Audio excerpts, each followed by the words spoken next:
Hello, this is Discussion Forum Week 4, and I'm going to primarily talk about the chapters in The Brain and Learning, and I found them very interesting. Here again, it just seems like this book was written for a teacher in mind, and so there were some important things that I thought that I got out of these chapters. First of all, they talked about the connections in the brain between the cognitive decision-making centers and the emotional and social functions, and they say that the same parts of the brain are involved in both of those. And as I was reading this, I remember something that I talk about in my psych class, and that is, and you probably all know about this particular case of Phineas Gage, and he suffered damage to his frontal cortex in an accident. He was a foreman for a railroad crew, and one day the tamping iron basically went through his skull into his brain, damaging primarily his frontal cortex and his frontal lobe. And he survived, and I don't know if it was a good thing or a bad thing. After his accident, he was a much changed man. His personality changed. He was no longer able to manage people, even manage time, manage his emotions were out of control. And so I think that gave scientists, because they were able to study him, that it gave them kind of a window into what that frontal cortex is involved in. And that's the same reasoning center, and that's attached to our amygdala, which is our limbic system, which is our emotional center. And then it got into stress and how the amygdala and the hippocampus are involved and damaged by stress. And the dendrites on neurons are less functional and can be destroyed. And that's, of course, dendrites are how information gets back and forth in your nervous system.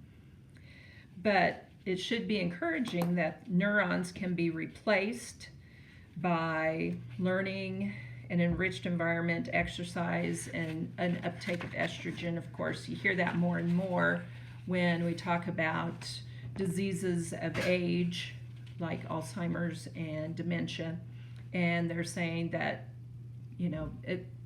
part of it is lifestyle, and that can be changed. You can change your neurological age by taking care of yourself and doing those types of things. So it's cortisol and adrenaline, of course, that is involved in stress, but these are the same hormones that prepare us for fight or flight, which is a very old process of the brain. And in and of itself, you don't have a problem, but when it becomes chronic stress, then that's where you're going to see the damage to your nervous system and ultimately to your body. So what does this have to do with kids? They talked about that some are just more genetically more vulnerable to stress. Some are more resilient. And it usually comes down to, does that kid have someone, either in the home, like a parent, but there is a secure relationship. And sometimes I think it's teachers, not that, it can be a teacher, it can be a coach. But in my limited experience, I see that kids who are under a lot of stress, if they have one caring adult in the community, in their lives somehow, that gives them the resiliency to counteract some of that stress. The book talked about the 3 strikes for a child: lack of parental education, lack of commitment, lack of maturity. And of course, I think that's right on. I see that all the time, and you can draw a correlation between a kid who is at risk at school to these three components. And I was introduced to poverty and the effects of poverty on children as an undergraduate, as an education major, with Ruby Payne's book, A Framework for Understanding Poverty. We had to read that. And here again, I think the book kind of reviews so many of the things that Ruby Payne had talked about years ago. And so, and then you add this to, I teach middle school and high schoolers. Well, you add this amount of stress to the normal biological process of puberty, and yeah, it's kind of interesting at times. But I think they said that the antidote to this is giving children a sense of self-worth and teaching them that they are not helpless. And I think that's right on. I think that's so important. And in Kansas, not only are reading and math, we stress that at the state level, but also the state is, we need to have a curriculum for socio-emotional, and I absolutely agree with that.